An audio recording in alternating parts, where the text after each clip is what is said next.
Welcome to Destiny Commerce Academy. देखिए, आज हम कर रहे हैं काई स्क्वेयर टेस्ट के रिगार्डिंग। आइए करते हैं स्टार्ट। फर्स्ट ऑफ ऑल, जैसा कि दिया गया है, ये एक नॉन पैरामेट्रिक टेस्ट है। कैसा टेस्ट है? Non parametric. पैरामेट्रिक टेस्ट वो होते हैं जिसमें कुछ अजम्पशन ली गई हो, और नॉन पैरामेट्रिक वो होते हैं जिसमें कोई अजम्पशन नहीं होती। अब आप बोलोगे सर अजम्पशन किसके रिगार्डिंग? पॉपुलेशन के रिगार्डिंग। जैसे एक क्लासरूम में अगर 50 बच्चे हैं तो उन 50 बच्चों के बारे में बताया गया है कि वो बाइनोमियल पोजीशन है उसकी, पाइसन है या फिर नॉर्मल है। मतलब उन सब के अंदर एबिलिटी क्या है। ठीक है। अब उस 50 बच्चों की क्लास में से अगर आप कुछ सैंपल लेते हो, मान ली 5 बच्चों को लिया, 10% आपने सैंपल लिया, तो क्या वो 10% उस पूरी क्लास को रिप्रेजेंट कर रहे हैं या नहीं कर रहे हैं? तो हम पढ़ते हैं non parametric test. Non parametric test के अंदर कोई भी अजम्पशंस पॉपुलेशन के बारे में नहीं होती। मतलब पॉपुलेशन नॉर्मल भी हो सकती है, पॉपुलेशन पाइसन भी हो सकती है और बाइनोमियल भी हो सकती है। यानी कि पॉपुलेशन का जो शेप है, डिस्ट्रीब्यूशन है, वो किसी भी तरीके का हो सकता है, पहले से कोई अजम्पशन नहीं ली होती। जबकि अगर पैरामेट्रिक टेस्ट के बारे में बात करते हैं हम, तो उसमें नॉर्मल डिस्ट्रीब्यूशन की अजम्पशन ले लेते हैं कॉमनली। ठीक है। तो काई स्क्वायर टेस्ट भी हमारा क्या है कि नॉन पैरामेट्रिक टेस्ट है। तो इसका मतलब हो गया सर, काई स्क्वायर टेस्ट में कोई भी अजम्पशन नहीं ली जाती। दूसरा आता है आपके पास, ये तो नॉन पैरामेट्रिक के बारे में बताया हमने। अब अपना जो टॉपिक है chi square test. Chi square test जी पहला दिया था कार्ल पियर्सन ने 1900 ईस्वी में दिया था। ठीक है ना। काई स्क्वायर जो ये वर्ड है, ये आपका सिंबल इसका दिया गया है, प्रोनाउंस करते हैं इसको काई स्क्वायर से। ऐसे सिंबल आप इसको बना सकते हो, काई स्क्वायर। ठीक है, इस टाइप से इसका सिंबल बन सकता है। हाँ जी। तो ये कब यूज किया जाता है chi square? It is a statical measure use in the context of sampling analysis for testing the significance of population variance. कि जब पॉपुलेशन वेरिएंस आपके पास दिया गया हो, उसके रिगार्डिंग आपको अगर कोई टेस्ट स्टडी करना है, तो उसके रिगार्डिंग आप काई स्क्वायर टेस्ट का यूज कर सकते हो। काई स्क्वायर टेस्ट में हम क्या क्या निकालते हैं? एक तो निकालते हैं test of goodness of fit. दूसरा, टेस्ट की इंडिपेंडेंस एट्रीब्यूट क्या कुछ है, या फिर एक इसकी होमोजेनिटी के रिगार्डिंग है। यही हम डिटेल में यहाँ से आगे पढ़ेंगे। तो काई स्क्वायर टेस्ट का यूज़ आप पैरामेट्रिक टेस्ट और नॉन पैरामेट्रिक टेस्ट दोनों के लिए यूज कर सकते हैं। लेकिन अगर क्वेश्चन आ जाए आपका कि काई स्क्वायर टेस्ट किस टाइप का टेस्ट है, तो आप बोलोगे नॉन पैरामेट्रिक है। ये थोड़ा ध्यान रखना है। ठीक है। पैरामेट्रिक का सिर्फ एक ही एग्जांपल यहाँ पर दिया गया है कि काई स्क्वायर टेस्ट को पैरामेट्रिक टेस्ट के रूप में यूज किया जा सकता है। कब? जब पॉपुलेशन जो है वो नॉर्मली डिस्ट्रीब्यूटेड हो। तो chi square test is often use to test the significance of population variance. We can this test to जज द रैंडम सैंपल आपने लिया है, और वो भी नॉर्मली पॉपुलेशन से। हमें पहले पढ़ के आ चुके हैं कि सर नॉन पैरामेट्रिक टेस्ट में कोई भी पॉपुलेशन के रिगार्डिंग अजम्पशन नहीं होती, वो बाइनोमियल, पॉइजन या फिर नॉर्मल हो सकता है। बाय द वे, अगर वो नॉर्मल हो गया तो उस कंडीशन में ये पैरामेट्रिक टेस्ट के रूप में भी यूज किया जा सकता है। ठीक है। इसका जो आपका हम बात करते हैं, इसका फॉर्मूला है। ये फॉर्मूला आप ये यहाँ से याद कर सकते हैं। तीन वैसे तो देर के एक ही फॉर्मूला है ये, यहाँ तक का आप ये याद कर सकते हो। Chi square equal to sigma x minus mean का square under the root variance. ये स्टैंडर्ड डेविएशन है, और इसको अगर स्क्वायर कर दे तो वेरियांस हो जाता है। या फिर इसको आगे एब्रीवेट किया गया है, तो ये आप देख सकते हो। तो इसका जो आपको याद करना है पेपर पॉइंट ऑफ व्यू से, इसका फॉर्मूला पढ़ लेना। कहीं ऐसा ना हो कि option A B C D ऊपर लिख दे chi square test is a parametric test, formula बताइए ए बी सी डी। तो इसका जो फॉर्मेट है वो आपको थोड़ा याद करना पड़ेगा। ठीक है। आइए इसका प्रोसीजर डिटेल से थोड़ा सा करते हैं। पहला, नल हाइपोथेसिस सेट करेंगे, जहां पर दिया गया है आपका कि अगर H0 मतलब नल हाइपोथेसिस, H1 मतलब अल्टरनेट हाइपोथेसिस। ठीक है। तो अगर ये दोनों बराबर हैं अपने वेरियांस, तो ये फिर तो आपका हाइपोथेसिस हो जाएगा, नल हाइपोथेसिस। अगर दोनों में कोई चेंज है, यानी कि दो सैंपल है तो दोनों में कोई चेंज है, तो ये आपका अल्टरनेट हो जाएगा। दूसरा फॉर्मूला यूज करना है। तीसरा, डिग्री ऑफ फ्रीडम n-1 लेनी है। क्या लेनी है? n-1। ये पेपर में पूछा गया बहुत बार कि डिग्री ऑफ फ्रीडम के बारे में बताइए। एक नॉर्मल आपका डिस्ट्रीब्यूशन के रिगार्डिंग मैंने करवाया हुआ है क्लास में, तो वहाँ पर इन तीनों के एक्सप्लेनेशन किया गया है। डिग्री ऑफ फ्रीडम के रिगार्डिंग पाइसन में क्या होगी, बाइनोमियल में क्या होगी, नॉर्मल डिस्ट्रीब्यूशन में क्या होगी, तो आप वो क्लास भी जरूर देख सकते हैं। नेक्स्ट बनाता है, फिर जो भी वैल्यू आएगी का स्क्वायर वैल्यू की, टेबल वैल्यू गिवन होती है और एक आपकी कंप्यूटेड वैल्यू होती है। अब कंप्यूटेड वैल्यू यानी कि जो कैलकुलेटेड वैल्यू, जो आपने फॉर्मूला लगाया था जो स्टेप 2 में दे रखा है, इस फॉर्मूले से जो का स्क्वायर की वैल्यू आई है और टेबल में जो का स्क्वायर की वैल्यू आई थी उसका कंपैरिजन करते हैं। अगर आपने जो वैल्यू निकाली है वो ज़्यादा है टेबल वाली से तो नल हाइपोथेसिस को रिजेक्ट कर देंगे, अदरवाइज उसको एक्सेप्ट कर देंगे। और नल हाइपोथेसिस को रिजेक्ट करने का मतलब होता है अल्टरनेट को एक्सेप्ट करना, और नल को एक्सेप्ट करने का मतलब होता है अल्टरनेट को रिजेक्ट करना। ये तो था आपका chi square as a parametric test के रूप में। लेकिन ये कब होगा सर, जब पॉपुलेशन जो है वो आपकी नॉर्मल हो जाए तो। इसके बाद आता है काई स्क्वायर के non parametric test. Commonly chi square को नॉन पैरामीट्रिक टेस्ट ही माना जाता है क्योंकि इसके रिगार्डिंग कोई अजम्पशंस नहीं होती कि किस टाइप की पॉपुलेशन होनी चाहिए। इसके लिए फिर हम सर इसकी कैलकुलेशन कैसे करेंगे, डिग्री ऑफ फ्रीडम की हेल्प से करेंगे, यानी कि वी जिसको हम बोलते हैं। इसके थ्रू ही we require only the degree of freedom for using this test. Chi square test का 3 तरीके से हम यूज कर सकते हैं नॉन पैरामीट्रिक के रूप में। फर्स्ट वन आता है chi square test as a test of goodness of fit के रिगार्डिंग दिया गया है। ठीक है, हम इसके अंदर क्या फाइंड आउट करते हैं कि ऑब्जर्व्ड वैल्यू उसकी थ्योरेटिकल वैल्यू से कितनी दूरी पर है। थ्योरेटिकल का मतलब आपका दिया गया है टेबल टाइप में लगा लो, ऑब्जर्व का मतलब जो आपने निकाली है वो, उन दोनों के बीच में क्या गैप है, क्या डिफरेंस है, इसको फाइंड आउट करने के लिए हम काई स्क्वायर का यूज करते हैं। तो the term goodness of fit is also use for comparison of the observed sample distribution with the expected या थ्योरेटिकल प्रोबेबिलिटी डिस्ट्रीब्यूशन। ठीक है, इसका हम क्या करते हैं, इसके साथ कंपैरिजन करते हैं। फिर इसका प्रोसेस दिया गया है यहाँ पर भी। जो टेस्ट ऑफ, एक तो पहले तो यही पूछेगा कि काई स्क्वायर टेस्ट अगर नॉन पैरामीट्रिक है तो इसके 3 पार्ट कौन कौन से, एक तो test of goodness of fit, एक इंडिपेंडेंस है और एक आपका दिया गया है होमोजेनिटी। ये तीनों है, तीनों हम डिटेल में आगे पढ़ेंगे। तो test of goodness of fit का फिर इसका फॉर्मूला पूछ लेगा। तो फॉर्मूला कैसे फाइंड आउट करते हैं, आइए पढ़िए। प्रोसीजर देखिएगा, प्रोसीजर में पहले तो वही है सर की डिफरेंस देखेंगे ऑब्जर्व और थ्योरेटिकल में कोई है या नहीं है। दूसरा इसका फॉर्मूला यूज करेंगे। ये फॉर्मूला पेपर में बहुत ज़्यादा बार पूछा जाता है तो आपको ये फॉर्मूला याद रखना है। ये फॉर्मूला कहाँ पर यूज होगा, ये फॉर्मूला वहाँ पर यूज होगा जहाँ पर काई स्क्वायर टेस्ट नॉन पैरामीट्रिक है और test of goodness of fit calculate हम करते हैं। तो ओ का मतलब ऑब्जर्व, ई का मतलब एक्सपेक्टेड, ऑब्जर्व माइनस एक्सपेक्टेड का स्क्वायर डिवाइड बाय एक्सपेक्टेड। ठीक है, लेकिन अगर ये फ्रैक्शन में दे रखे हो, यानी कि इस फॉर्मूले, ये पहला फॉर्मूला हो गया फर्स्ट, ये आपका सेकंड फॉर्मूला होगा सेकंड। ये सेकंड फॉर्मूला कब यूज करना है, the second formula is more convenient for computation in case of expected frequency come in the fraction. कि जब एक्सपेक्टेड फ्रीक्वेंसी किस में दे रखी हो, यानी कि थ्योरेटिकल फ्रीक्वेंसी आपकी फ्रैक्शन में दे रखी हो, तब हम इस फॉर्मूले का यूज करते हैं। वेरी वेरी इंपॉर्टेंट, बहुत बार रिपीट हो चुका है ये क्वेश्चन। लिमिटेड है, स्टैटिक्स में जो हम टेस्ट वगैरह पढ़ते हैं सिलेबस थोड़ा उसका लिमिटेड है, कंटेंट लिमिटेड है, लेकिन वो पूछा बहुत बार जाता है, थोड़ा टेक्निकल है, आप ऐसे बोल सकते हो। डिग्री ऑफ फ्रीडम वही n-1 हो जाता है। या डिग्री ऑफ फ्रीडम के रिगार्डिंग एक टेबल भी बना रखी है। अगर बाइनोमियल डिस्ट्रीब्यूशन है तो डिग्री ऑफ फ्रीडम n-1 होगा और कंसंट्रेज इसका 1 हो जाएगा। पाइसन है तो n-2 होगा, नॉर्मल है तो n-3 होगा। आपको ये पहला लाइन और ये लास्ट वाली डिग्री ऑफ फ्रीडम ये आपको याद करनी है कि अगर सर आपने रैंडमली पॉपुलेशन उठाई और वो अगर आपकी बाइनोमियल निकल गई तो डिग्री ऑफ फ्रीडम क्या मानना है सर n-1। अगर वो पॉपुलेशन पाइसन निकल गई तो क्या मानना है n-2। अगर वो पॉपुलेशन नॉर्मल निकल गई तो n-3 की हेल्प से हम ये करते हैं। ठीक है, और इसके अलावा अगर एक कंस्ट्रेंट इसकी पढ़ना चाहो तो यहाँ पर n होगा, यहाँ n और m होगा, यहाँ पर n मीन, सैंपल का मीन और स्टैंडर्ड डेविएशन होता है पॉपुलेशन का। फिर अगर हम आगे पढ़ते हैं कि सर इसी फॉर्मूले से, यानी कि जो सेकंड में हमने ये फॉर्मूला लगाया, इस फॉर्मूले की हेल्प से हम कुछ तो निकालेंगे, कैलकुलेटेड वैल्यू या कंप्यूटेड वैल्यू बोलो। कंप्यूटेड वैल्यू निकालेंगे, उसका कंपैरिजन करेंगे टेबल वैल्यू से। वही टेबल वैल्यू से कंपैरिजन करते टाइम हम देखते हैं क्या, टेबल वैल्यू से कंपैरिजन करते टाइम हम देखेंगे कि और चेक करते हैं सर 5% डिग्री ऑफ फ्रीडम या 1%, यानी कि लेवल ऑफ सिग्निफिकेंस क्या है, 5% है या 1%। 5% का मतलब होता है गलती होने के चांसेस सिर्फ 5% है, 95% एक्यूरेसी होगी। 1% का मतलब होता है गलती होने के चांसेस सिर्फ 1% है, 99% एक्यूरेसी होगी जो आप कंपेरिजन कर रहे हैं।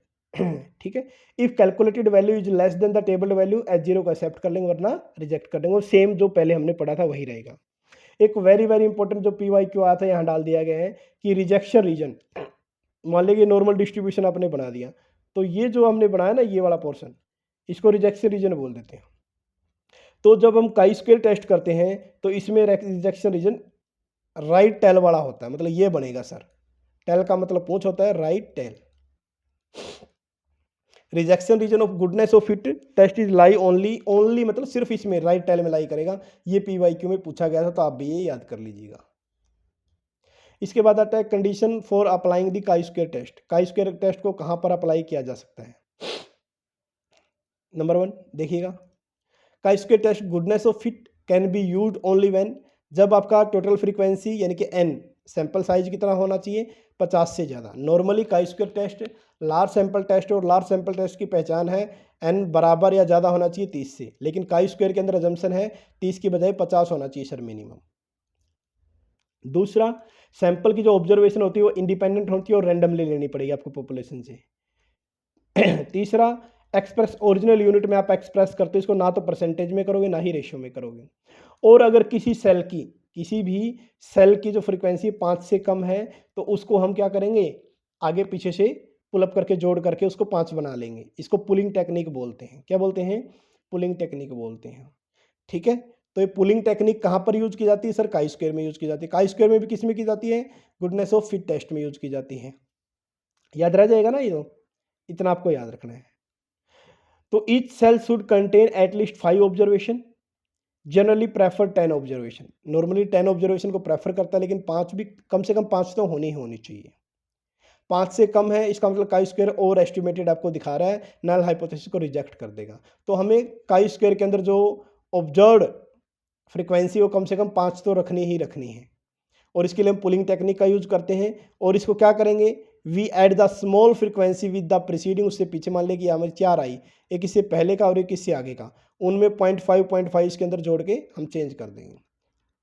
बस आप इसका नाम याद रख लीजिएगा, थ्योरेटिकल पॉइंट ऑफ व्यू से इतना भी इनफ है आपके लिए। ये था आपका chi square test as a test of goodness of fit. क्या क्या याद करना है इसमें, थोड़ा रिवाइज करवा देता हूं, देखिएगा। पहला, इसका फॉर्मूला आपको पढ़ना है। दूसरा, ये जो टेबल दे रखी बाइनोमियल डिस्ट्रीब्यूशन और डिग्री ऑफ फ्रीडम क्या होगी। तीसरा, इसकी कंडीशन, एन का साइज 50 से ज़्यादा, सैंपल इंडिपेंडेंट होना चाहिए, ओरिजिनल यूनिट होनी चाहिए, रेशियो परसेंटेज में ना हो, और ऑब्जर्वेशन जो है वो सेल, किसी भी सेल का एक जो भाग उसके अंदर लिखते हैं अमाउंट, वो 5 से कम नहीं होनी चाहिए। और पुलिंग टेक्निक से इसको ठीक करेंगे अगर 5 से कम है तो। दूसरा आता है chi square test as a test of independence of attributes. इसका यूज देखिए कहाँ पर किया जाता है। Chi square test enable us to examine whether or not two attributes are associated, कि 2 एट्रीब्यूट्स आपस में जुड़े हुए हैं या अलग अलग हैं, इंडिपेंडेंट हैं। फॉर एग्जाम्पल, वी में interested in working whether a machine, एक न्यू मेडिसिन दिया गया है कि वो फीवर को कंट्रोल कर सकती है या नहीं कर सकती। ठीक है, आइए इसका प्रोसीजर पढ़ते हैं। वही सर 2 एट्रीब्यूट्स दे रखे हैं, मान लिया कि एक तो न्यू मेडिसिन हो गया नंबर 1 एट्रीब्यूट, और एक को फीवर को कंट्रोल करती है या नहीं करती है नंबर 2 एट्रीब्यूट। 2 एट्रीब्यूट बना दिया आपने, ये दोनों इंडिपेंडेंट है। It means the new medicine not affected the controlling fever. अगर इन दोनों के बीच में कोई रिलेशन नहीं है तो हम यही करेंगे इसे कि मेडिसिन जो है फीवर पे काम नहीं आ रही, यही बोलेंगे।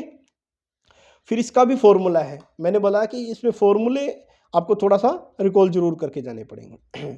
पहला आता है एक्सपेक्टेड फ्रीक्वेंसी, कैसे निकालेंगे, row into column divide by N, N मतलब total number of observation. Formula इसका ये दे रखा है जी काई स्क्वायर का, ओ माइनस यानी कि ऑब्जर्व्ड माइनस एक्सपेक्टेड का स्क्वायर डिवाइड बाय एक्सपेक्टेड। ठीक है, ये आपका देखिएगा, ये आपको ध्यान रखना है। डिग्री ऑफ फ्रीडम निकालने का तरीका इसका n-1 वाला नहीं है। Degree of freedom independent distributor में हम निकालते हैं कॉलम -1 मल्टीप्लाई रो -1, तो इससे हमारा डिग्री ऑफ फ्रीडम निकल जाएगा। फिर वही टेबल वैल्यू को हम कंपैरिजन करेंगे कंप्यूटेड वैल्यू से। ठीक है, और प्रोसीजर वही रहने वाला है। द कैलकुलेटेड या computed value of less than the table value, the certain level of significance, चाहे वो 5% हो चाहे 1% हो, degree of freedom be given होगा। We accept the null hypothesis, यानी कि अगर कैलकुलेटेड वैल्यूज कम है टेबल वैल्यू से तो एक्सेप्ट कर लेंगे, वरना रिजेक्ट कर देंगे। मतलब कंप्यूटेड वैल्यू कम होनी चाहिए, सीधी बात यही है। इसके बाद है येट्स करेक्शन दे रखी है यहाँ पर, किसके अंदर है ये, इंडिपेंडेंस के अंदर है, ये आपको थोड़ा ध्यान रखना है। क्या कुछ दिया गया इसके अंदर, chi square test Yate correction of continuity. इसको येट्स करेक्शन फैक्टर 2 × 2 टेबल के नाम से भी जाना जाता है। आइएगा पढ़ते हैं इसको।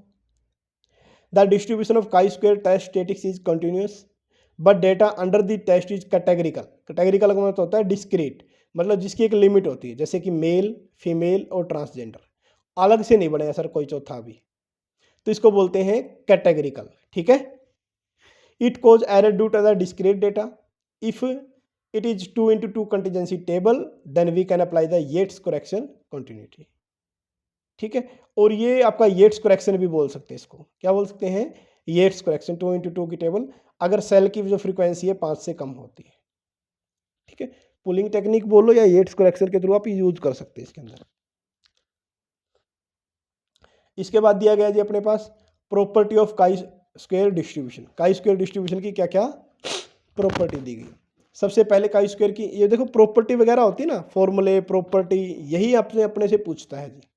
तो सबसे पहले क्या दिया गया है, nature, continuous probability distribution. Chi square test कौन सा है, कॉन्टिन्यूस प्रोबेबिलिटी डिस्ट्रीब्यूशन है। जब हमने प्रोबेबिलिटी, नॉन प्रोबेबिलिटी या डिस्ट्रीब्यूशन के बारे में पढ़ा होगा बेसिक, तो वहाँ पर आपने कर लिया होगा। एक तो था डिस्क्रीट प्रोबेबिलिटी डिस्ट्रीब्यूशन जिसमें नंबर होते हैं 1 2 3 4, एक होता है कॉन्टिन्यूस जैसे कि 10 to 20, 20 to 30, 30 to 40, ऐसे होता ना, ये कॉन्टिन्यूस बोलते हैं। इसके अलावा सबसे पहले हमने क्या पढ़ा इसका, काई स्क्वायर का सर ये कॉन्टिन्यूस प्रोबेबिलिटी डिस्ट्रीब्यूशन है, वेरी गुड। दूसरा हमने क्या पढ़ा, वैल्यू। इसकी जो वैल्यू है 0 to इन्फिनिटी, क्या है 0 to इन्फिनिटी, लोअर लिमिट 0 है और मैक्सिमम लिमिट इसकी इन्फिनिटी है। ये कभी भी नेगेटिव नहीं होगा, यानी कि -1 to +1 नहीं है इसकी वैल्यू, इसकी वैल्यू है 0 to इन्फिनिटी। ये पेपर में पूछा गया बहुत ज़्यादा बार। पैरामेट्रिक काई स्क्वायर टेस्ट में एक ही होता है डिग्री ऑफ फ्रीडम, जिसको वी नाम से जानते हैं। ठीक है। शेप डिपेंड करती है डिग्री ऑफ फ्रीडम कितनी है, डिग्री ऑफ फ्रीडम कितनी है ये से इसके ऊपर ही शेप डिपेंड करती है। अगर डिग्री ऑफ फ्रीडम कम है तो इसकी जो शेप है स्क्यूड होगी, अगर डिग्री ऑफ फ्रीडम ज़्यादा है तो इसकी शेप जो है वो नॉर्मल होती चली जाएगी। क्या होती चली जाएगी, नॉर्मल। अब आता है सर काई स्क्वायर टेस्ट में मीन कैसे कैलकुलेट करते हैं। काई स्क्वायर टेस्ट में mean is equal two degree of freedom, और सर वेरियांस, अगर हम बात करें वेरियांस कैसे कैलकुलेट करते हैं, 2v। ये PYQ में बहुत ज़्यादा बार रिपीट हुआ है।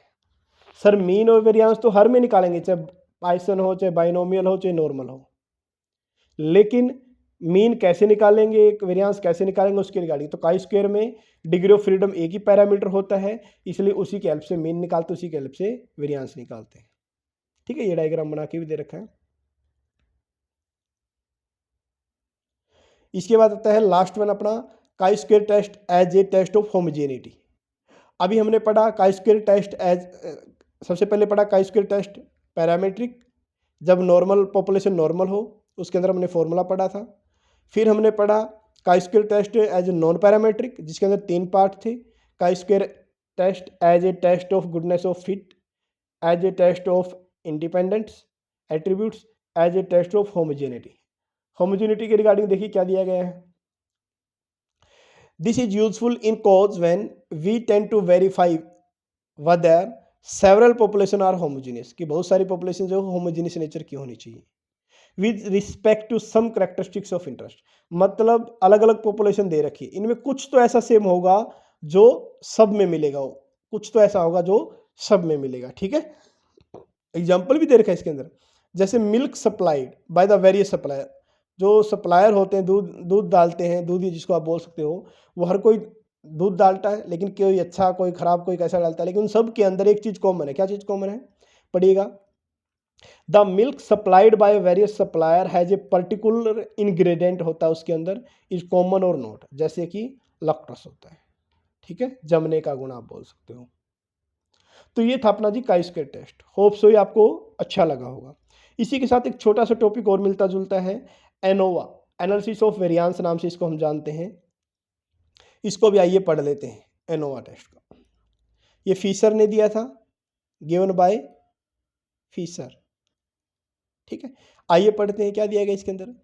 Earlier in this chapter we use chi square test, हमने काई स्क्वायर टेस्ट का पढ़ा कब, to examine difference among the more than two sample proportion, कि जब हम दो से ज़्यादा ही बोल सकते हैं आप सैंपल प्रपोर्शन को हम स्टडी करते हैं तो काई स्क्वायर टेस्ट के लिए हम यूज कर सकते हैं। इसके अलावा हम पढ़ते हैं and to make inference about whether such sample are drawn from the population each having the same proportion. ठीक है, इसी तरीके से हम एनओवाई पढ़ते हैं। इस सेक्शन में हम पहले वाले में हमने क्या पढ़ा, काई स्क्वायर, ठीक है, काई स्क्वायर हमने पढ़ा, काई स्क्वायर टेस्ट। अब हम पढ़ते हैं एनोवा, इस पोर्शन में हम पढ़ेंगे ANOVA. We will learn a technique known as analysis of variance, जिसका एब्रिविएट है आपका ANOVA, that will be enable us to test the significance of difference among more than two sample mean. देखिए, अगर difference between among बोल लो, between बोल लो, more than two sample mean के अंदर अगर आपको डिफरेंस फाइंड आउट करना है तो वह कहलाता आपका एनोवा। एनोवा को 2-3 बार डिफाइन किया गया ताकि आप इसको थोड़ा सा क्लैरिटी से समझ पाओ। दूसरा, we will be able to make inference about whether our sample are drawn from the population having the same mean, कि हमने जो सैंपल लिया है वो ऐसी पॉपुलेशन से लिया है जिसका मीन सेम है। ठीक है, एनोवा प्रोसीजर या इसको F test is developed by the great statistician R.A. Fisher, यानी कि एनोवा किसने दिया था, R.A. फिशर ने दिया था, याद रह जाएगा ना ये। अब इसकी एनोवा की डेफिनेशन दी गई है, ये जो PYQ में आई गई है वो यहाँ से डेफिनेशन आपको उठा के रख यहाँ पर दी गई है। ANOVA is a statistical technique developed to study significance of difference mean या कंपैरिजन ऑफ डिफरेंस एवरेज, आप बोल सकते हो सिग्निफिकेंस या कंपैरिजन ऑफ डिफरेंस मीन, या फिर इसको एवरेज बोलो या मीन बोलो, मोर देन 2 और मोर सैंपल, कि 2 या 2 से ज़्यादा सैंपल के बारे में अगर हम पढ़ते हैं तो हम किस टेक्निक का यूज़ करते हैं, एनोवा का। ठीक है, यानी कि जब डिफरेंस निकालना हो मोर देन 2 सैंपल मीन, तब हम निकालते हैं क्या, एनोवा। नेक्स्ट वन हम पढ़ते हैं एनालिसिस ऑफ वेरिएंस, यानी कि एनोवा यूजफुल कहाँ होता है, इन सच ए सिचुएशन एज टेस्टिंग विच और 4 डिफरेंट ट्रेनिंग मेथड्स।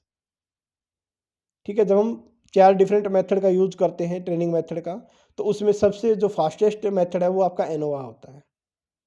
ठीक है, comparing the first year earning of the graduate of the half dozen of the different business schools, इनकी अलग एग्जाम्पल सा दे के दे रखा है, लेकिन आप इतना याद रख लेना कि एनोवा मेथड का यूज किस लिए किया जाता है, डिफरेंस बिटवीन मोर देन 2 सैंपल, यानी मोर देन 2 सैंपल मीन्स के बीच में डिफरेंस निकालना हो तो हम एनोवा टेक्निक का यूज करते हैं। ठीक है, फिर रिपीटेड वही लाइन फिर मिलेगी आपको, each of these case we would compare the mean of more than 2 sample. ये जो है ये आप लाइन यहाँ पे याद कर सकते हो, ये आपकी एनोवा को रिप्रेजेंट करते हैं। ठीक है, फॉर्मूला दिया गया है, आइए पढ़ते formula. Larger estimate of population variance divide by smaller estimate of population variance, और यहाँ पर जो स्मॉलर वाला है वो नीचे दिया गया है और लार्जर वाला जो है वो ऊपर रखा जाता है। या इसको एक तरीके से और समझ सकते हैं हम, वेरिएशन बिटवीन सैंपल या वेरिएशन विद इन सैंपल, यानी कि बिटवीन ऊपर आएगा, विद इन नीचे आएगा। ठीक है, या इसको mean sum of square between sample, mean sum of square का मतलब ही होता है वेरिएशन या variance, variation, mean sum of square between sample या mean sum of square within sample.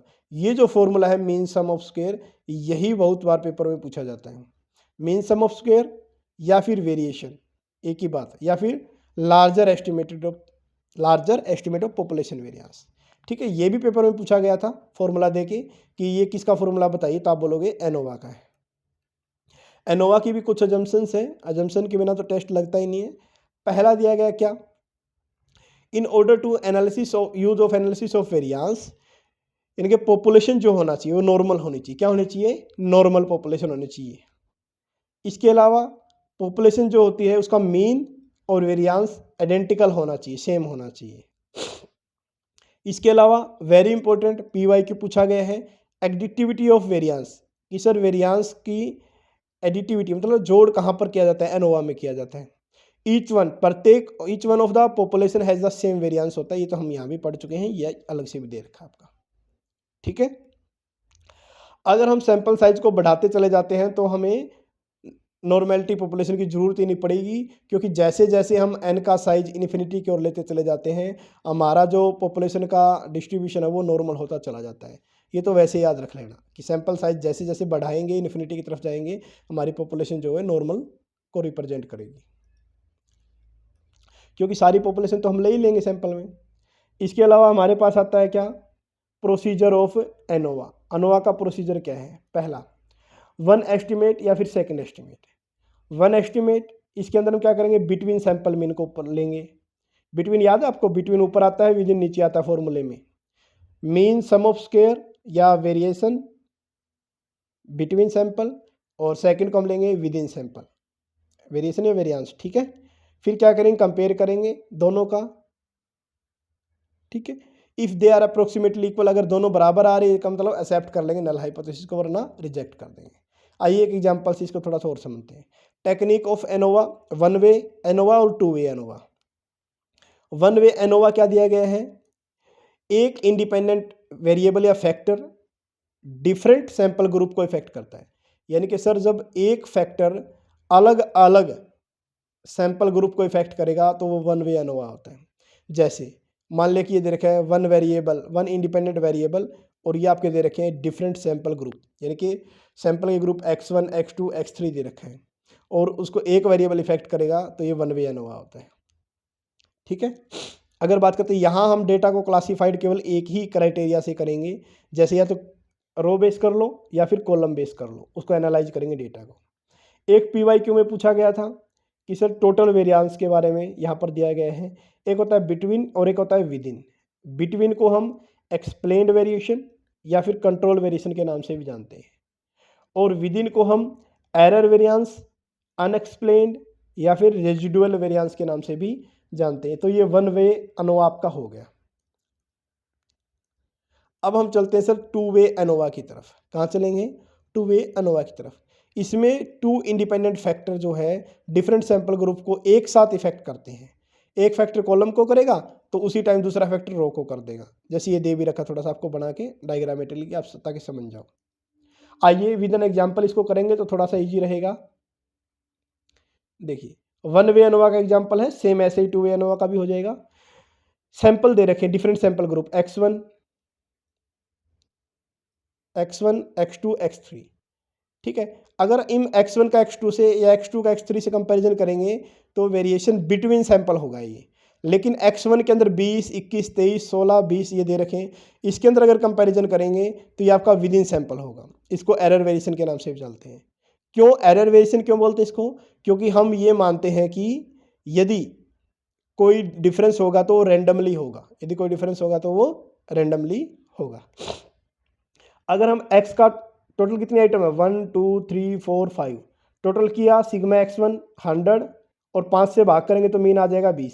इसी तरह पांचों आइटम को टोटल करेंगे 95, 5 से भाग करेंगे 19, इनका टोटल करेंगे तो ये आएगा 135, 5 से भाग करेंगे 27। अगर हम ग्रैंड मीन यानी कि एवरेज निकालते हैं मीन का, इन तीनों का मीन निकालने के बाद उनका एवरेज निकालते हैं 20, 19, 27 तो 22 आता है। क्या आता है 22। अब ये कंपैरिजन करते हैं कि जो ये एवरेज दिया गया है डिफरेंट सैंपल ग्रुप का, ये कोई सैंपल इससे कम है तो अच्छी बात है, ज़्यादा है तो इसका मतलब इसको रिजेक्ट कर देंगे। अगर हम मोर देन 2 सैंपल को पढ़ते हैं एनोवा में तो H0 को एक्सेप्ट कब करेंगे, जब x1 मीन बराबर है x2 के बराबर है 3 के, यानी कि तीनों बराबर हो। और अल्टरनेट को कब हम एक्सेप्ट करेंगे, जब इन तीनों में से कोई एक बराबर ना हो। जरूरी नहीं कि दोनों सारे बराबर ना हो, अगर एक मान लीजिए x1 बराबर x2 है लेकिन x3 नहीं है तब भी इसको क्या करेंगे, at least one is deferred, तब H0 को हम क्या कर देंगे रिजेक्ट। सर था 22, 19 आ गया, कम आ गया ठीक है, 20 आ गया तो भी ठीक है, लेकिन 27 आ गया सर, एक गलत आ गया, एक इससे ज़्यादा आ गया तो रिजेक्ट कर देंगे H0 को, ठीक है। अब पढ़ते हैं टू वे एनोवा। इसकी कैलकुलेशन भी वन वे एनोवा की तरह ही की जाती है जी। टोटल वेरिएंस में पढ़ेंगे between sample, within sample, और एक होता है variation due to second variable. अगर हम बिटवीन सैंपल की बात करेंगे तो ये कॉलम वाइज होता है, और ड्यू टू सेकंड वेरिएबल है तो ये रो वाइज होता है। ये वेरी वेरी इंपॉर्टेंट, आप इसको ध्यान रख लेना कि रो वाइज वेरिएशन कब होगा, इसको सेकंड वेरिएबल के नाम से भी जाना जाता है। अनोवा की टेबल दे रखी है कि अगर आप क्वेश्चन सोल्व करना चाहो तो भी कर सकते हो। तो सोर्स ऑफ वेरिएशन कौन सा, between sample, within sample और due to second variable. Sum of square, फिर आएगा डिग्री ऑफ फ्रीडम, नॉर्मल याद आपको, एक बार थोड़ा सा करा के दिखा देता हूँ मैं। अगर आपका नॉर्मल है तो N3 लेते हैं, ठीक है, तो उसके रिगार्डिंग आपको ये ध्यान रखना है। फिर मीन, इसका तो फॉर्मेट बनेगा ये क्वेश्चन सोल्व करने का। सोर्स ऑफ वेरिएशन लिखेंगे पहले, सम ऑफ स्क्वायर लिखेंगे यहाँ पर, डिग्री ऑफ फ्रीडम लिखेंगे, मीन सम ऑफ स्क्वायर, इसको वेरियांस के नाम से भी जाना जाता है। आपको याद है आपको फॉर्मूले में क्या था, variance between sample, variance within sample, या फिर mean sum of square between sample divide by mean sum of square within sample, किया था ना, वही यहाँ से निकला है ये। फिर एफ टेस्ट का रेशियो निकाल देंगे, एफ की कैलकुलेटेड वैल्यू आ जाएगी। कैलकुलेटेड वैल्यूज अगर ज़्यादा है टेबल वैल्यू से तो रिजेक्ट कर देंगे, वरना एक्सेप्ट कर देंगे। तो ये था जी आपका आज का टॉपिक, होप से आपको समझ में आया होगा।